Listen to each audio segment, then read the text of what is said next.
What are the pitfalls of conducting a mixed methods study, Matthew, and how do we avoid them?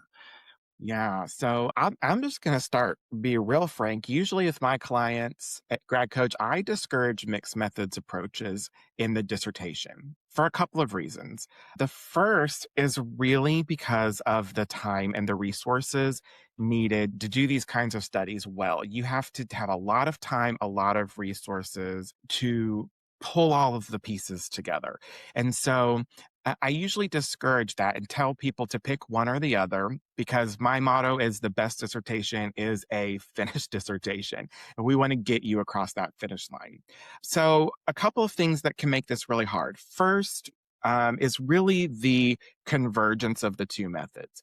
You have to make sure that everything is very complementary, that they're working together, and that one method isn't in the way or influencing another part of the method. You also have to have two of everything, two instruments, two sampling strategies, two recruitment processes, two analysis processes.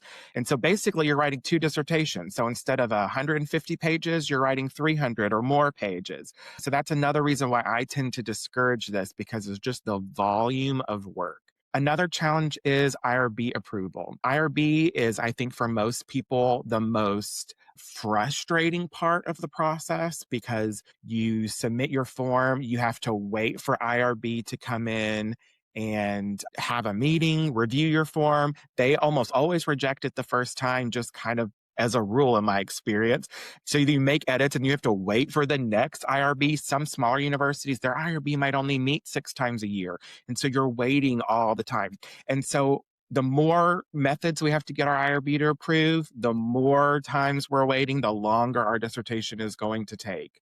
The other part of this I think is really hard is the justification. Why do you need both sets of methodologies to answer your question? One of the things I tell people is that once you are a doctor, you can do whatever study that you want to do. And in fact, most of us will go into jobs where we are required to keep doing studies. And so we don't have to answer all of the questions right now. We don't have to bring forward a multi-pronged research question that takes all of these different layers and methodologies at once. We can home in, we can pick one and be very specific, get a successful dissertation, and then spend the rest of our career studying those other questions, deploying those other methodologies. I could probably go on, but I think I've made it pretty clear that I don't love a mixed method dissertation and that it really creates a lot of extra burden and a lot of extra challenge and time for you as a student. I think you've raised excellent points there, Matthew. It really is making extra work for yourself. That said, there are cases where a mixed method is needed.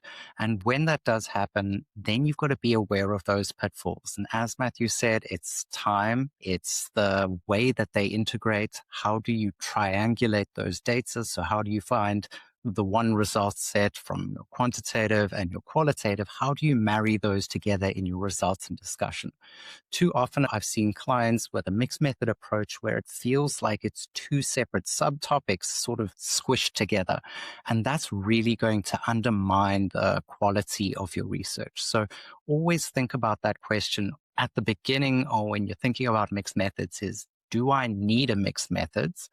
Is that the only way? Or can I really do a very clean quantitative or qualitative approach and then talk about how I can apply that other side, the qualitative side or the quantitative side in future research as well. That's a great way of also showing to your panel that you are thinking critically about the results and the way to proceed with your research, which is something they're always looking for as well.